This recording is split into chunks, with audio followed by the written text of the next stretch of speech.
नमस्कार दोस्तों, 69,000 शिक्षक भर्ती से निकलती हुई बड़ी ब्रेकिंग न्यूज आ रही है जो है कुछ इस प्रकार से। तो दोस्तों हम आपको पूरी शुरू से लेकर आखिर तक बताएंगे कि जब से वो कोर्ट में केस शुरू हुआ तब से लेकर 10:15 से लेकर अभी तक क्या हुआ है, तो हम आपको स्टेप बाय स्टेप सब चीज के बारे में बताते हैं। तो कोर्ट नंबर 23 में केस नंबर 1188 और इससे कनेक्टेड सभी केस आज 10:15 बजे शुरू हो चुके हैं। कोर्ट 23 अभी नहीं बैठी थी, उसके बाद कोर्ट 22 भी स्टार्ट हो चुकी है। जस्टिस राजेश चौहान जी अभी तक नहीं आए थे। अभी जज साहब नहीं आए हैं। सरकारी कर्मचारी लेट आए तो एब्सेंट तक चढ़ जाती है, हाफ सीएल तक लगानी पड़ती है। जज साहब आए हैं। कोर्ट 23 में केस स्टार्ट हो चुका है। Additional list item 9E Mohammad Rizwan case start हो चुका है।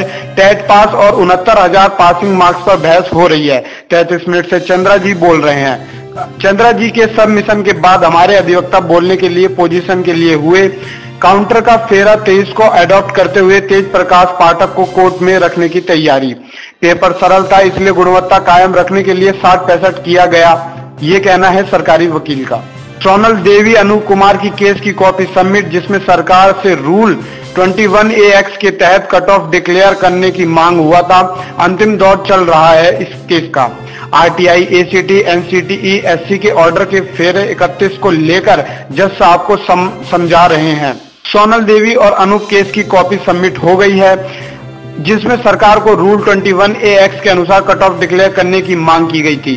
याचियों के वकीलों ने अपने लिए भी रिट की कॉपी की मांग की है। एक्स्ट्रा कॉपी नहीं थी। चंद्रा जी ने बोला हम कोर्ट में पढ़ देते हैं, आप लोग सुन लीजिएगा। सुभाष चंद्र मारवाई की बात हो रही है। नियोक्ता को अधिकार है कि वो नोटिफिकेशन के बाद भी एट एनी स्टेज एलिजिबिलिटी में परिवर्तन कर सकता है। State of Haryana versus Subhash Chandra Marwah के पैरा 12 की बात हो रही है, जिसमें कहा गया है कि